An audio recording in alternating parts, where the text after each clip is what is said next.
म्हणून स्वधर्मे जे अर्जे.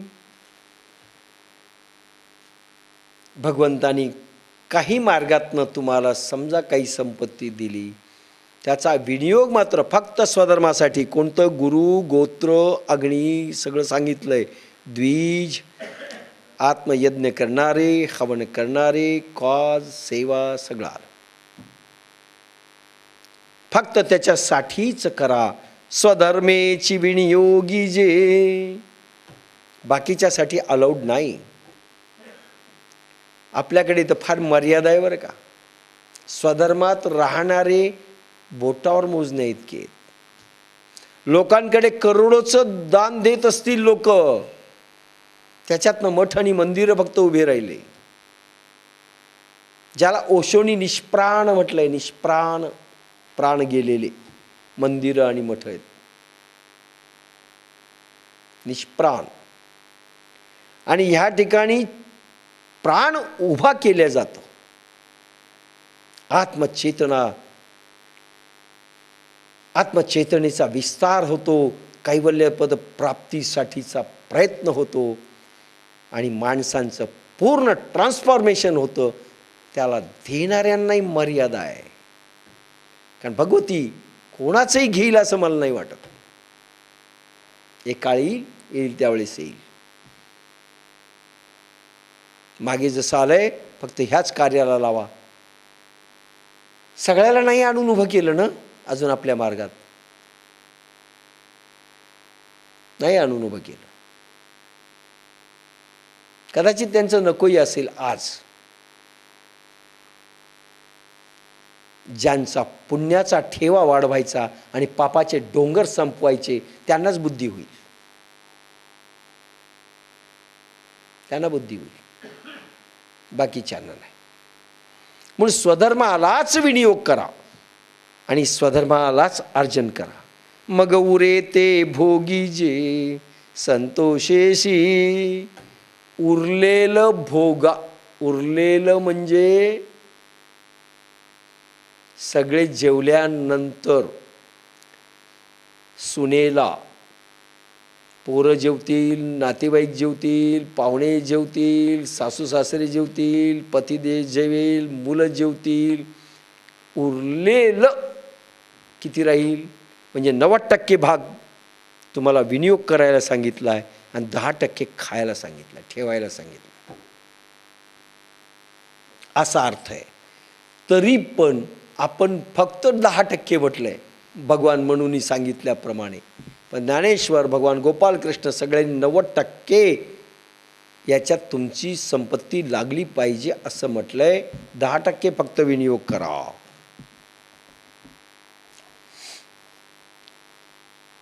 आणि संतोषाने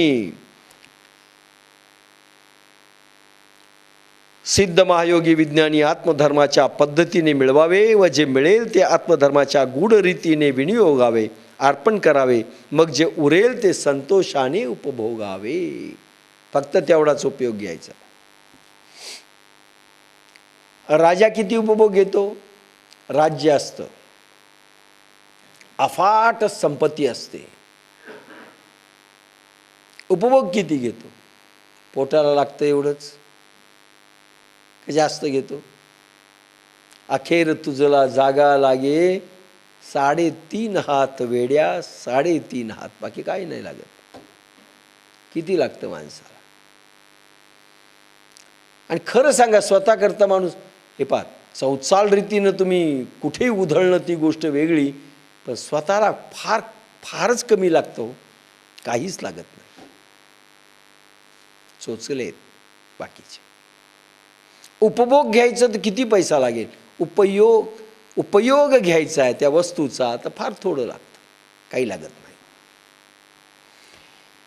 आता पहा, भगवान कृष्ण इथे कठोर होऊन बोलतायत. हे वाचोनी पार्था राहतो नये अन्यथा, ऐसी आद्य हे कथा श्री मुरारी सांगे. भगवान ज्ञानेश्वर सांगतायत की अर्जुनाला सांगितलं वर सांगितलेल्या नियमामध्येच दानधर्म तुमचा झाला पाहिजे, त्या पद्धतीनं झाला पाहिजे आणि त्या क्वांटिटीमध्ये त्या प्रमाणात झाला पाहिजे, म्हणजे जवळपास 80-90%. हे वाचून पार्था काहीही करू नकोस. हे वाचून पार्था वरील सांगितलेल्या नियमाव्यतिरिक्त काही नाही, मनाचं काही नाही. राहतो नये अन्यथा. भगवान श्रीकृष्ण म्हणतात पार्था अशी जगारंभीची शिकवण आहे, आचरण्याची रीती आहे. भौतिक प्रगतीच्या कोणत्याही बदलत्या काळात हे विज्ञान शांतानंद उत्पन्न करणारे असल्यामुळे आजही याच पद्धतीने व्यवहार व्हावा, ह्याशिवाय वेगळ्या मार्गाने वागू नये. वेगळ्या मार्गाने वागू नका, वेगळ्या पद्धतीने जाऊ नका. भगवान मुरारी हा मुरलीधर गोपाल कृष्ण अर्जुनाला सांगतोय,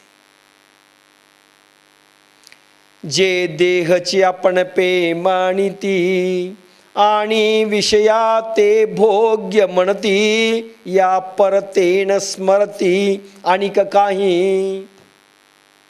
वरच्या दानधर्माच्या पद्धतीला जे लोक टाळतील, जे लोक करणार नाहीत आणि कुठे संपत्ती वापरतील, आता ह्या ओव्या ज्या आता आपल्याकडे वळतात, ही जे देहची आपण पे आणि ती मी माझा देह, हम दो हमारे दो. हे देहची आपण पे मानिती, देहाला जे आपलं मानतात आणि सगळी संपत्ती माझ्या देहा करताय माझ्यासाठी असे जे मानतात, आणि विषया ते भोग्य म्हणती, कुठलाही विषय मला भोगायला मिळाला पाहिजे, मीच फक्त भोग घेणारा आहे, माझ्या संपत्तीचा उपभोग घेणारा मीच आहे आणि हा माझा देह आहे असे जे मानतात, माझं कुटुंब एवढंच. आपला देहच आत्मा आहे असे मानून जे लोक विषयांना भोग्य पदार्थ समजतात, खाएंगे पिएंगे मौज करेंगे और क्या. 10 कार घेतल्या, कोणासाठी घेतल्या हो तुम्ही? कार्यासाठी घेतले नाही. स्वतःचं घर बांधलं, पोखरणांचं सोडलं तर त्यांनी कार्याला दिलंय काही भाग. आणि साधकांना पुष्कळ वेळेस सगळं घरच वापरायला मिळतं शिबिरामध्ये. तर आपले घर आपल्यासाठीच आहेत, कोणासाठी नाहीत. सगळे विषय आपल्यासाठीच आहेत. कार कोणासाठी घेतल्या?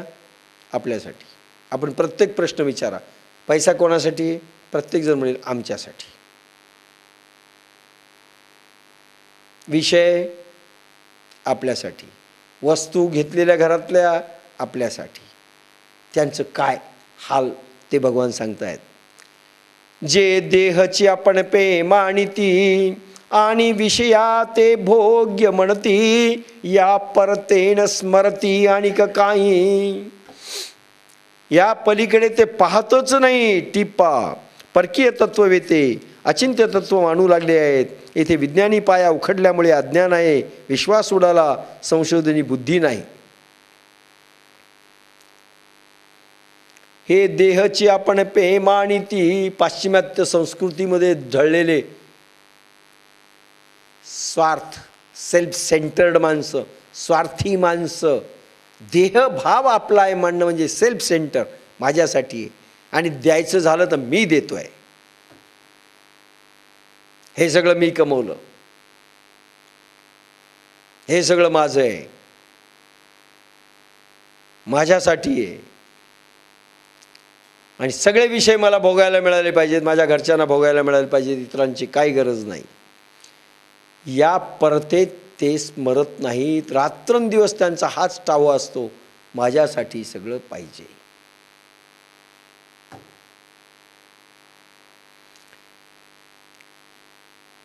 याचं स्मरण त्यांना अखंड असतं. हे यज्ञोपकरण सकळ नेणत साते बरळ अहम बुद्धी केवळ भोगू पाहती. असे ते बहकलेले लोक आत्मवित्त हे सर्व यज्ञ साहित्य आहे असे समजत नसल्यामुळे, अरे तुम्हाला दिलेली सर्व संपत्ती भले आत्म्याची असो की भले भौतिक असो, भले परमार्थिक असो की भले ऐहिक असो, भले ऐहिक जीवनातलं सोनं नाण्यापासून सगळ्या गोष्टी असो, संपत्ती, धन धान्य, जमीन काय असेल ते सगळं असेल ते, आणि इकडे अध्यात्माची आत्मवीत संपत्ती,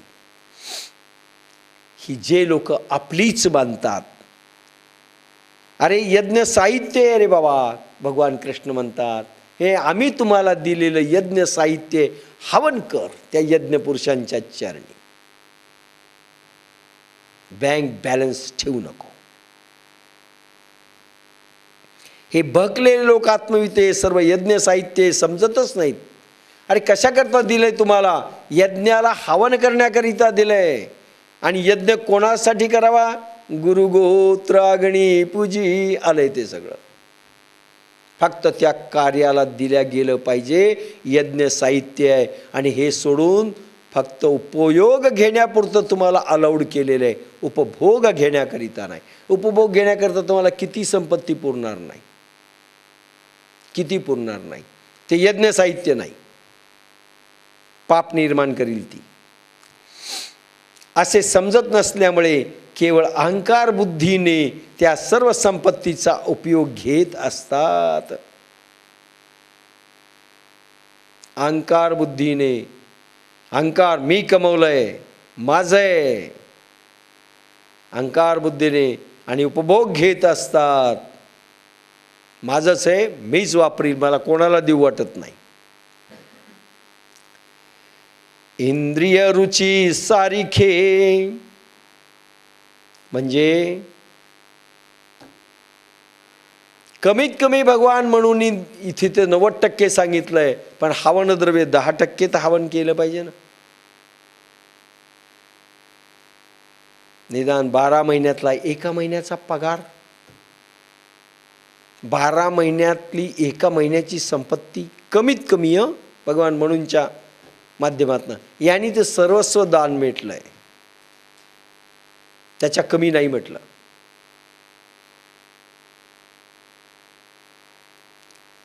भगवान येशू ख्रिस्ताकडे एक असाच गेला श्रीमंत.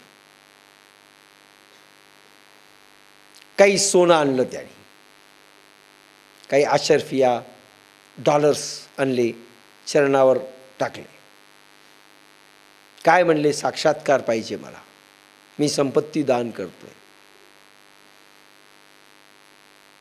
मग त्यांनी सांगितलं तुझ्या जीवनात मिळवलेली सर्वची सर्व संपत्ती तू दान कर, याच्यापेक्षा कमीचा सौदा होऊ शकत नाही. गपचिपच उठून गेला. तुम्हाला अमीर खुसरोचं उदाहरण सांगितलेलं होतं. अमीर खुसरो खैबर खिंडीतून भारतात आला आणि निजामुद्दीन अवलियाला त्याला भेटायचं होतं. दिल्लीचं स्टेशन अलीकडचं निजामुद्दीन अवलिया मस्जिदमध्ये महान संत राहत होते. निजामुद्दीन जे स्टेशन आहे दिल्लीच्या अलीकडचं, त्यांच्या नावावर आहे.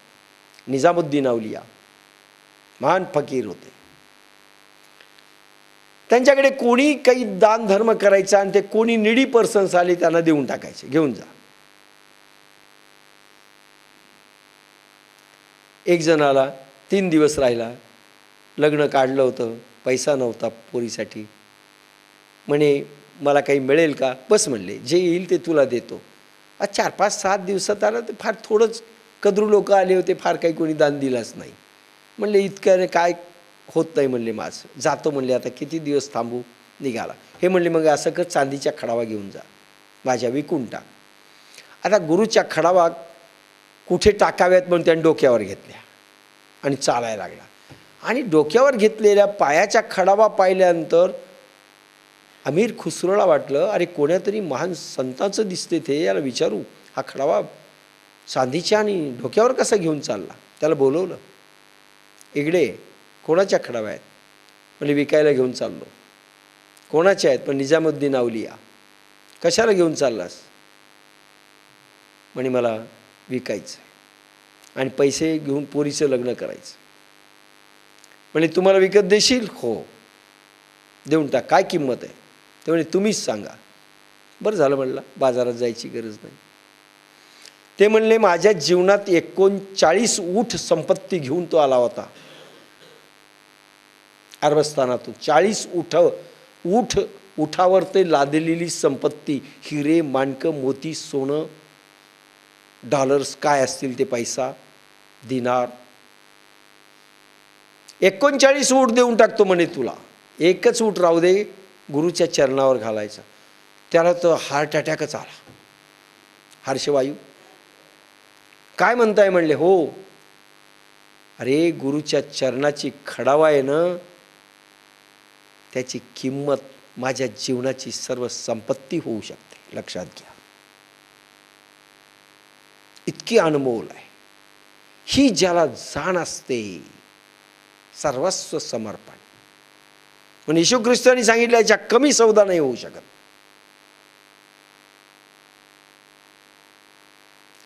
इथे टॅली होतं सगळं. अरे खडावाची किंमत माझ्या जीवनाची सर्व संपत्ती देऊन तरी मी स्वस्तात सौदा आहे असं समजेल, कारण ती अनमोल खडाऊ आहे. आणि यांनी डोक्यावर घेतली आणि 1 ऊठ घेतला.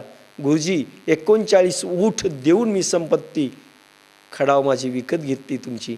आणि त्यांनी असं पुसून गुरुच्या चरणाला लावली आणि गुरुने लगेच साक्षात्कार दिला. पारंगत झालास. इथे ही ओवी येते.